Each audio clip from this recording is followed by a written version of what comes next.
ప్రేక్షక మిత్రులందరికీ కూడాను క్రోధినామ సంవత్సర ఉగాది శుభాకాంక్షలు. మరి ఈ సంవత్సరం నాడు ఆదాయం ఎంత ఉంది, వ్యయం ఎంత ఉంది, రాజపూజ్యం ఎంత ఉంది, అవమానం ఎంత ఉంది, అది కూడా మనం తెలుసుకోబోతున్నాం. తెలుగు సంవత్సరాలు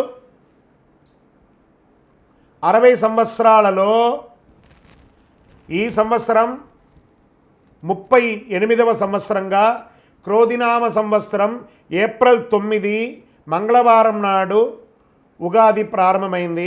ఆ రోజు నుంచి గోచార గ్రహస్థితులు అన్నింటిలో దృష్టి పెట్టుకొని ఒక సంవత్సర కాలం 12 రాసులకి 12 రాసులకి అశ్విని పర్యంతం మీనం వరకు ఉన్నటువంటి రాసులకు అందరికీ కూడాను ఆదాయం, వ్యయం, రాజపూజ్యం, అవమానం అనేది ఎలా ఉంటుందని కూడా చెప్పబోతున్నాం. వృషభ రాశి వారికి కృత్తిక 2, 3, 4 పాదములు, రోహిణి నక్షత్రం, మృగశిర 1, 2 పాదాలకు సంబంధించిన మీరు వృషభ రాశిగా పరిగణించబడుతున్నారు. మీ ఆదాయం 2, వ్యయం 8, జాగ్రత్త సుమి, రాజపూజ్యం 7, అవమానం 3.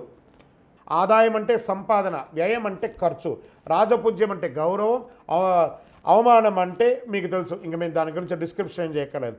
ఆదాయం కన్నా వ్యయం తక్కువ ఉంటే సంపాదించిన దాంట్లో ఎంతో కొంత మిగులుతుంది.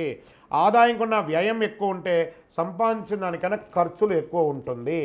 ఆదాయ వ్యయం 2 సమానంగా ఉంటే ఈ చేత్తో సంపాదిస్తారు, ఈ చేత్తో ఖర్చు పెడతారు. అంటే లాభ నష్టాలు 2 కూడా సమానంగా ఉంటాయని చెప్పచ్చు.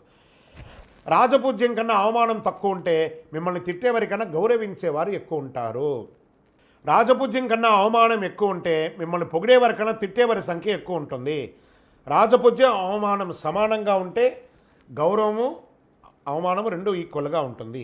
ఈ రెండింటిని కూడా బేరీజ్ చేసుకొని మీ నిత్య కర్మలు, నిత్య జీవితంలో ఎలా మెదలాలో సంపూర్ణ పంచాంగ విశ్లేషణ, రాశిపడత విశ్లేషణ కూడా కమింగ్ ఎపిసోడ్లో చెప్పడం జరుగుతుంది.